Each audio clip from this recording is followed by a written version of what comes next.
Hi friends, ನಿಮ್ಮೆಲ್ಲರಿಗೂ ಕೂಡ ನಿಮ್ಮದೇ ಆಗಿರ್ತಕ್ಕಂಥ ಯೂಟ್ಯೂಬ್ ಚಾನಲ್ ಸ್ಟಡಿ ವಿತ್ ಪರಶುರಾಮ್ಗೆ ಸ್ವಾಗತ ಅಂತ ಹೇಳ್ತಾ ಇಂದಿನ ವಿಡಿಯೋದಲ್ಲಿ ನಾನು 10ನೇ ತರಗತಿ ವಿಜ್ಞಾನದ ಭಾಗ 1ರ ಪಠ್ಯಪುಸ್ತಕದ ಜೀವಶಾಸ್ತ್ರದ ಪಾಠ ಜೀವಕ್ರಿಯೆಗಳು. ಓಕೆ, ಈ ಜೀವಕ್ರಿಯೆಗಳು ಪಾಠದಲ್ಲಿರ್ತಕ್ಕಂಥ ಪಠ್ಯದ ಒಳಗಿನ ಅಂದರೆ ಪಾಠದ ಮಧ್ಯದಲ್ಲಿ ಬಂದಿರತಕ್ಕಂಥ ಪ್ರಶ್ನೆಗಳಿಗೆ ಉತ್ತರಗಳನ್ನು ನೋಡೋಣ.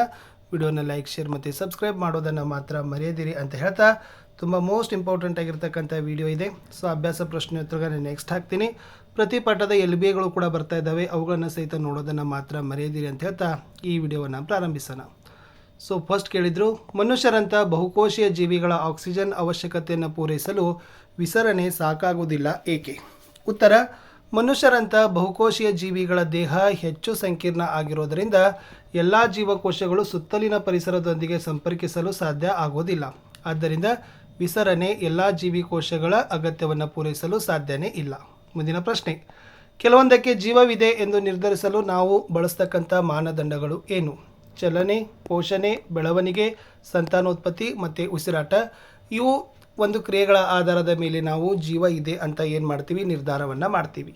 ಮುಂದಿನ ಪ್ರಶ್ನೆ, ಒಂದು ಜೀವಿಯ ಬೆಳವಣಿಗೆಗಾಗಿ ಬಳಸುವ ಹೊರಗಿನ ಕಚ್ಚಾ ವಸ್ತುಗಳು ಯಾವುವು? ಪ್ರಾಣಿಗಳಲ್ಲಿ ಆಹಾರ, ನೀರು, ಆಕ್ಸಿಜನ್. ಸಸ್ಯಗಳಲ್ಲಿ ನೀರು, ಕಾರ್ಬನ್ ಡೈಆಕ್ಸೈಡ್, ಆಕ್ಸಿಜನ್ ಮತ್ತು ಸೂರ್ಯನ ಶಾಖ. ನೆಕ್ಸ್ಟ್ ಒನ್, ಯಾವ ಪ್ರಕ್ರಿಯೆಗಳು ಜೀವವನ್ನು ನಿರ್ವಹಿಸಲು ಅಗತ್ಯವಾಗಿದೆ ಅಂತ ಪರಿಗಣಿಸ್ತೀರಿ ಅಂತ ಕೇಳಿದರೆ ಪೋಷಣೆ, ಉಸಿರಾಟ, ಸಾಗಾಣಿಕೆ, ಬೆಳವಣಿಗೆ ಮತ್ತು ವಿಸರ್ಜನೆ. ಇವು ಏನಾಗಿತ್ತಪ್ಪ ಅಂದರೆ ಇಂಪಾರ್ಟೆಂಟ್ ಇತ್ತು. ಇನ್ನು ಸ್ವಪೋಷಕಗಳಲ್ಲಿ ಪೋಷಣೆ ಮತ್ತು ಪರಪೋಷಕಗಳಲ್ಲಿ ಪೋಷಣೆ ವ್ಯತ್ಯಾಸ ಕೇಳಿದ್ದಾರೆ. ಸ್ವಪೋಷಕಗಳಲ್ಲಿ ತಮಗೆ ಬೇಕಾದ ಆಹಾರ ತಾವೇ ತಯಾರಿಸಿಕೊಳ್ತವೆ. ಪರಪೋಷಕಗಳಲ್ಲಿ ಆಹಾರಕ್ಕಾಗಿ ಇತರೆ ಜೀವಿಗಳನ್ನು ಅವಲಂಬಿಸ್ತವೆ. ಸ್ವಪೋಷಕಗಳಲ್ಲಿ ನಿರವಯವ ಮೂಲಗಳಿಂದ ಸಾವಯವ ಆಹಾರ ತಯಾರಿಕೆ ಆಗ್ತದೆ. ಪರಪೋಷಕಗಳಲ್ಲಿ ಸಾವಯವ ಆಹಾರವನ್ನು ಸಸ್ಯ ಮತ್ತು ಪ್ರಾಣಿಗಳ ಮೂಲಕ ಪಡೀತಾರೆ. ಸ್ವಪೋಷಕಗಳಲ್ಲಿ ಎಲ್ಲ ಹಸಿರು ಸಸ್ಯಗಳು ಸ್ವಪೋಷಣೆ ಮಾಡ್ತವೆ.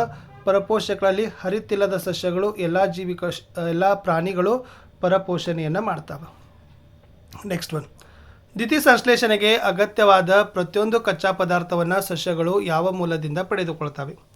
ಈ ಸಸ್ಯಗಳು ಎಲೆಗಳಲ್ಲಿರುವ ಪತ್ರರಂಧ್ರಗಳ ಮೂಲಕ ಕಾರ್ಬನ್ ಡೈಆಕ್ಸೈಡನ್ನು ವಾತಾವರಣದಿಂದ ಪಡೆದುಕೊಳ್ತವೆ.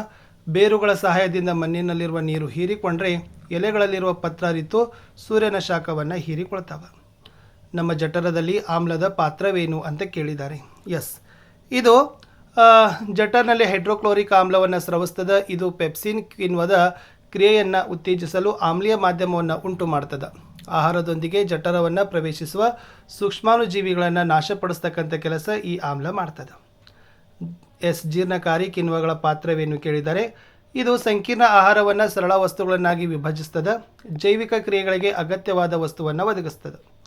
ಇನ್ನು ಪಚನಗೊಂಡ ಆಹಾರವನ್ನು ಹೀರಿಕೊಳ್ಳಲು ಸಣ್ಣ ಕರುಳು ಹೇಗೆ ವಿನ್ಯಾಸಗೊಂಡಿದೆ? ಇಲ್ಲಿ ಸಣ್ಣ ಕರುಳಿನ ಒಳಭಾಗದ ಗೋಡೆಗಳು ವಿಲಯಗಳೆಂಬ ಬೆರಳಿನಾಕಾರದ ರಚನೆಗಳಿಂದ ಕೂಡಿದ್ದು ಇವುಗಳು ಆಹಾರವನ್ನು ಹೀರಿಕೊಳ್ಳಲು ಮೇಲ್ಮೈ ಪ್ರದೇಶವನ್ನು ಹೆಚ್ಚಿಸ್ತವೆ. ವಿಲಯಗಳು ರಕ್ತನಾಳಗಳಿಂದ ಕೂಡಿದ್ದು ರಕ್ತನಾಳಗಳು ಹೀರಿಕೊಂಡ ಆಹಾರವನ್ನು ರಕ್ತದ ಮೂಲಕ ದೇಹದ ಪ್ರತಿಯೊಂದು ಜೀವಕೋಶವನ್ನು ತಲುಪಿಸ್ತವೆ. ಮುಂದಿನ ಪ್ರಶ್ನೆ, ಉಸಿರಾಟ ಕ್ರಿಯೆಗೆ ಆಕ್ಸಿಜನನ್ನು ಪಡೆದುಕೊಳ್ಳುವುದಕ್ಕೆ ಸಂಬಂಧಿಸಿದಂತೆ ಜಲಜೀವಿಗಳಿಗಿಂತ ನೆಲಜೀವಿಗಳಿಗೆ ಹೊಂದಿರುವ ಅನುಕೂಲತೆಗಳು ಏನು? ಈ ಜಲಜೀವಿಗಳು ನೀರಿನಲ್ಲಿ ಕರಗಿರುವ ಆಕ್ಸಿಜನನ್ನು ಬಳಸ್ತವೆ. ನೆಲಜೀವಿಗಳು ಪರಿಸರದಲ್ಲಿರುವ ಮುಕ್ತ ಆಕ್ಸಿಜನನ್ನು ಬಳಸ್ತವೆ. ಇಲ್ಲಿರುವ ಆಕ್ಸಿಜನ್ ಪ್ರಮಾಣ ನೀರಿನಲ್ಲಿ ಕರಗಿರುವ ಆಕ್ಸಿಜನ್ಗಿಂತ ಹೆಚ್ಚು. ಇದು ಮುಕ್ತ ಆಕ್ಸಿಜನ್ ಆಗಿರೋದ್ರಿಂದ ದೇಹದಲ್ಲಿ ಯಾವುದೇ ಹೆಚ್ಚಿನ ಮಾರ್ಪಾಡು ಬೇಕಾಗಿರೋದಿಲ್ಲ ಅಂತ ಬರೆದ್ರೆ ಸಾಕು. ಇನ್ನು ವಿವಿಧ ಪ್ರಾಣಿಗಳಲ್ಲಿ ಆಕ್ಸಿಜನ್ ಉತ್ಕರ್ಷಣದಿಂದ ಶಕ್ತಿಯನ್ನು ಒದಗಿಸುವ ವಿಭಿನ್ನ ಪ್ರಕ್ರಿಯೆಗಳು ಯಾವುವು ಅಂತ ಕೇಳಿದರೆ ನಿಮ್ಮ ಪುಸ್ತಕದಲ್ಲಿ ಇದು ಚಿತ್ರ ಇದೆ. ಇದನ್ನು ಚಿತ್ರ ಚೆನ್ನಾಗಿ ಪ್ರಾಕ್ಟೀಸ್ ಮಾಡಿ, ಇದು ಇಂಪಾರ್ಟೆಂಟ್ ಇದೆ. ಎಸ್, ಮನುಷ್ಯರಲ್ಲಿ ಆಕ್ಸಿಜನ್ ಮತ್ತು ಕಾರ್ಬನ್ ಡೈಆಕ್ಸೈಡ್ಗಳ ಸಾಗಾಣಿಕೆ ಹೇಗೆ ಆಗ್ತದೆ? ಇಲ್ಲಿ ಕೆಂಪು ಕಣಗಳಲ್ಲಿರುವ ಹಿಮೋಗ್ಲೋಬಿನ್ ಆಕ್ಸಿಜನ್ ನಡೆಗೆ ಹೆಚ್ಚಿನ ಆಕರ್ಷಣೆಯನ್ನು ಹೊಂದಿದ್ದು ಇದು ಶ್ವಾಸಕೋಶಗಳಿಂದ ಆಕ್ಸಿಜನನ್ನು ದೇಹದ ಇತರ ಭಾಗಗಳಿಗೆ ಸಾಗಿಸ್ತಕ್ಕಂಥ ಕೆಲಸವನ್ನು ಮಾಡ್ತದೆ. ಇನ್ನು ಕಾರ್ಬನ್ ಡೈಆಕ್ಸೈಡ್ ಆಕ್ಸಿಜನ್ಗಿಂತ ನೀರಿನಲ್ಲಿ ಉತ್ತಮವಾಗಿ ಕರಗ್ತದೆ. ಹಾಗಾಗಿ ರಕ್ತದ ಪ್ಲಾಸ್ಮಾದ ಮೂಲಕ ಈ ಜೀವಕೋಶಗಳಿಗೆ ಸಾಗಾಣಿಕೆಯನ್ನು ಮಾಡ್ತದೆ ಶ್ವಾಸಕೋಶಕ್ಕೆ. ಇನ್ನು ಅನಿಲಗಳ ವಿನಿಮಯ ಪ್ರದೇಶವನ್ನು ಹೆಚ್ಚಿಸಲು ಮನುಷ್ಯರಲ್ಲಿ ಶ್ವಾಸಕೋಶಗಳು ಹೇಗೆ ವಿನ್ಯಾಸಗೊಂಡಿವೆ? ಈ ಶ್ವಾಸಕೋಶದೊಳಗೆ ಶ್ವಾಸನಾಳವು ಕವಲುಗಳಾಗಿ ಬ್ರಾಂಕ್ಯೂಲ್ಗಳಾಗ್ತವೆ. ಬ್ರಾಂಕ್ಯೂಲ್ಗಳು ಅಂತಿಮವಾಗಿ ಬಲೂನಿನಂಥ ರಚನೆಗಳಾಗಿ ಗಾಳಿಯ ಗೂಡುಗಳಾಗ್ತವೆ. ಈ ಗಾಳಿಗೂಡುಗಳು ಒಂದು ಮೇಲ್ಮೈಯನ್ನು ಒದಗಿಸ್ತವೆ. ಈ ಗಾಳಿಗೂಡುಗಳ ಗೋಡೆಯು ವಿಶಾಲ ವ್ಯಾಪ್ತಿಯ ರಕ್ತನಾಳಗಳ ಜಾಲವನ್ನು ಹೊಂದಿದ್ದು ಇಲ್ಲಿ ಅನಿಲಗಳ ವಿನಿಮಯ ನಡೀತದೆ. ಇನ್ನು ಮನುಷ್ಯರಲ್ಲಿ ಸಾಗಾಣಿಕೆಯುವ ಘಟಕಗಳಾವು, ಅದರ ಕಾರ್ಯ ಏನು? ಇಲ್ಲಿ 3 ಘಟಕಗಳು: ಹೃದಯ, ರಕ್ತ ಮತ್ತು ರಕ್ತನಾಳ. ರಕ್ತ ಪೋಷಕಾಂಶ, ಆಕ್ಸಿಜನ್, ಕಾರ್ಬನ್ ಡೈಆಕ್ಸೈಡ್ ಮತ್ತು ತ್ಯಾಜ್ಯ ವಸ್ತುಗಳ ಸಾಗಾಣಿಕೆ ಮಾಡ್ತದೆ. ಹೃದಯ ಆಕ್ಸಿಜನ್ ರಹಿತ ಮತ್ತು ಆಕ್ಸಿಜನ್ ಯುಕ್ತ ರಕ್ತವನ್ನು ಕ್ರಮವಾಗಿ ಶ್ವಾಸಕೋಶ ಮತ್ತು ದೇಹದ ಇತರ ಭಾಗಗಳಿಗೆ ಪಂಪ್ ಮಾಡ್ತದೆ. ರಕ್ತನಾಳಗಳು ಆಕ್ಸಿಜನ್ ಯುಕ್ತ ರಕ್ತವನ್ನು ಹೃದಯದಿಂದ ದೇಹದ ವಿವಿಧ ಭಾಗಗಳಿಗೆ ಮತ್ತು ಆಕ್ಸಿಜನ್ ರಹಿತ ರಕ್ತವನ್ನು ದೇಹದ ವಿವಿಧ ಭಾಗಗಳಿಂದ ಹೃದಯಕ್ಕೆ ಸಾಗಾಣಿಕೆಯನ್ನು ಮಾಡ್ತದೆ. ಇನ್ನು ಸ್ತನಿಗಳಲ್ಲಿ ಮತ್ತು ಪಕ್ಷಿಗಳಲ್ಲಿ ಆಕ್ಸಿಜನ್ ಯುಕ್ತ ಮತ್ತು ಆಕ್ಸಿಜನ್ ರಿಕ್ತ ರಕ್ತವನ್ನು ಪ್ರತ್ಯೇಕಿಸುವುದು ಅಗತ್ಯವಾಗಿದೆ. ಏಕೆ? ಈ ಸ್ತನಿಗಳು ಮತ್ತು ಪಕ್ಷಿಗಳು ಹೆಚ್ಚಿನ ಚಟುವಟಿಕೆಯಿಂದ ಕೂಡಿರುವ ಪ್ರಾಣಿಗಳಾಗಿರುವುದರಿಂದ ಹೆಚ್ಚಿನ ಶಕ್ತಿಯ ಅವಶ್ಯಕತೆ ಇದೆ. ಈ ಜೀವಿಗಳು ಬಿಸಿರಕ್ತ ಪ್ರಾಣಿಗಳಾಗಿರುವುದರಿಂದ ದೇಹದ ತಾಪವನ್ನು ಸ್ಥಿರವಾಗಿಟ್ಟುಕೊಳ್ಳುವ ಸಲುವಾಗಿ ಹೆಚ್ಚಿನ ಶಕ್ತಿ ಅವಶ್ಯಕ. ಆದ್ದರಿಂದ ಹೆಚ್ಚಿನ ಆಕ್ಸಿಜನ್ ಅವಶ್ಯಕತೆಯಿಂದಾಗಿ ಆಕ್ಸಿಜನ್ ಯುಕ್ತ ಮತ್ತು ಆಕ್ಸಿಜನ್ ರಿಕ್ತ ರಕ್ತವನ್ನು ಪ್ರತ್ಯೇಕಿಸುವುದು ಅಗತ್ಯವಾಗಿದೆ ಅಂತ ನೀವು ಬರಿಬೇಕು. ಇನ್ನು ಹೆಚ್ಚು ಸಂಕೀರ್ಣ ಸಸ್ಯಗಳ ಸಾಗಾಣಿಕಾ ಘಟಕಗಳು ಯಾವುವು ಅಂತ ಕೇಳಿದ್ದಾರೆ. ಇದು ಕ್ಸೈಲಮ್ ಮತ್ತು ಫ್ಲೋಯಂ ಅಂಗಾಂಶಗಳು. ಇಲ್ಲಿ ಕ್ಸೈಲಮ್ ಜಲವಾಹಕ, ಫ್ಲೋಯಂ ಆಹಾರವಾಹಕ ಅಂಗಾಂಶ. ಇನ್ನು ಸಸ್ಯಗಳಲ್ಲಿ ನೀರು ಮತ್ತು ಖನಿಜಗಳ ಸಾಗಾಣಿಕೆ ಹೇಗೆ ಆಗ್ತದೆ ಅಂತ ಕೇಳಿದ್ದಾರೆ. ಸಸ್ಯಗಳಲ್ಲಿ ನೀರು ಸಾಗಿಸುವ ಅಂಗಾಂಶ ಅದು ಕ್ಸೈಲಮ್. ಓಕೆ, ಈ ಕ್ಸೈಲಮ್ ಅಂಗಾಂಶ ತನ್ನಲ್ಲಿರುವ ವಿವಿಧ ಘಟಕಗಳ ಸಹಾಯದಿಂದ ಸಸ್ಯದ ಎಲ್ಲ ಭಾಗಗಳಲ್ಲಿ ಸಂಪರ್ಕವನ್ನು ಹೊಂದಿದೆ. ಬೇರುಗಳಲ್ಲಿ ಮಣ್ಣಿನ ಸಂಪರ್ಕದಲ್ಲಿರುವ ಜೀವಕೋಶಗಳು ಸಕ್ರಿಯವಾಗಿ ಅಯಾನುಗಳನ್ನು ಹೀರಿಕೊಂಡು ಬೇರು ಮತ್ತು ಮಣ್ಣಿನ ನಡುವಿನ ಅಯಾನುಗಳ ಸಾರಥಿಯಲ್ಲಿ ವ್ಯತ್ಯಾಸವನ್ನು ಉಂಟು ಮಾಡ್ತದೆ. ಈ ವ್ಯತ್ಯಾಸವನ್ನು ನಿವಾರಿಸಲು ಮಣ್ಣಿನಿಂದ ಬೇರುಗಳಿಗೆ ನೀರು ಚಲಿಸ್ತದೆ. ಈ ಬೇರಿನಲ್ಲಿನ ಕ್ಸೈಲಮ್ನೊಳಗೆ ನೀರಿನ ಸ್ಥಿರವಾದ ಚಲನೆ ನೀರಿನ ಸ್ತಂಭವನ್ನು ಉಂಟು ಮಾಡಿ ನೀರನ್ನು ನಿರಂತರವಾಗಿ ಮೇಲಕ್ಕೆ ತಳ್ತದೆ. ಈ ಸಸ್ಯವು ಸಾಕಷ್ಟು ನೀರಿನ ಪೂರೈಕೆಯನ್ನು ಹೊಂದಿದ್ದರೆ ಪತ್ರರಂಧ್ರಗಳ ಮೂಲಕ ನಷ್ಟವಾದ ನೀರು ಎಲೆಗಳಲ್ಲಿನ ಕ್ಸೈಲಮ್ ನಳಿಕೆಗಳ ಮೂಲಕ ಮರುಪೂರೈಕೆ ಆಗ್ತದೆ. ಎಲೆಗಳ ಜೀವಕೋಶದಿಂದ ಆವಿಯಾಗುವ ನೀರಿನ ಅಣುಗಳು ಶೋಷಣವನ್ನು ಉಂಟು ಮಾಡ್ತವೆ. ಇದರಿಂದ ಬೇರುಗಳ ಕ್ಸೈಲಮ್ ಕೋಶಗಳು ನೀರನ್ನು ಹೀರಿಕೊಳ್ತವೆ.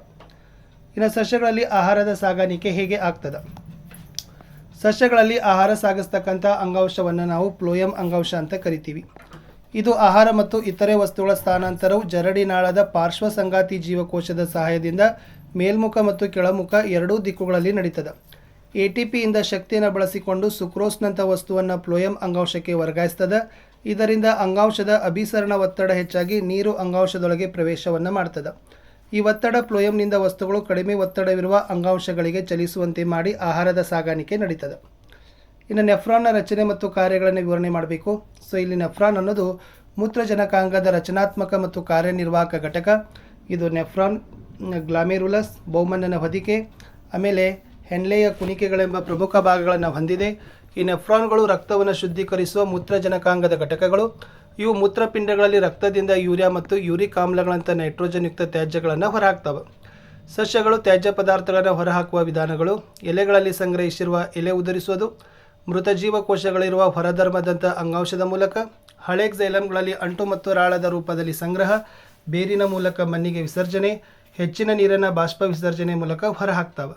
ಲಾಸ್ಟ್ ಪ್ರಶ್ನೆ: ಉತ್ಪತ್ತಿಯಾಗುವ ಮೂತ್ರದ ಪ್ರಮಾಣವು ಹೇಗೆ ನಿಯಂತ್ರಣ ಆಗ್ತದೆ? ಬಹುಮಣ್ಣನ ಕೋಶದಲ್ಲಿ ಉತ್ಪತ್ತಿಯಾಗುವ ಮೂತ್ರದ ಪ್ರಮಾಣಕ್ಕಿಂತ ಹೊರಹಾಕುವ ಮೂತ್ರದ ಪ್ರಮಾಣ ಕಡಿಮೆ. ಮೂತ್ರದ ಪ್ರಮಾಣ ದೇಹದಲ್ಲಿ ಇರುವ ನೀರಿನ ಅಂಶವನ್ನು ಅವಲಂಬಿಸಿದೆ. ದೇಹದಲ್ಲಿ ಹೆಚ್ಚಿನ ನೀರು ಅಂಶವಿದ್ದಲ್ಲಿ ಉತ್ಪತ್ತಿಯಾಗುವ ಮೂತ್ರದ ಮೂಲಕ ಹೆಚ್ಚಾಗ್ತದೆ. ಇಷ್ಟಿತ್ತು ಈ ಪಾಠದ ಪ್ರಶ್ನೋತ್ತರಗಳು ಅಂತ ಹೇಳ್ತಾ ಸಿಗ್ತೀನಿ ಹೊಸ ವಿಡಿಯೋದಲ್ಲಿ. ಬಾಯ್.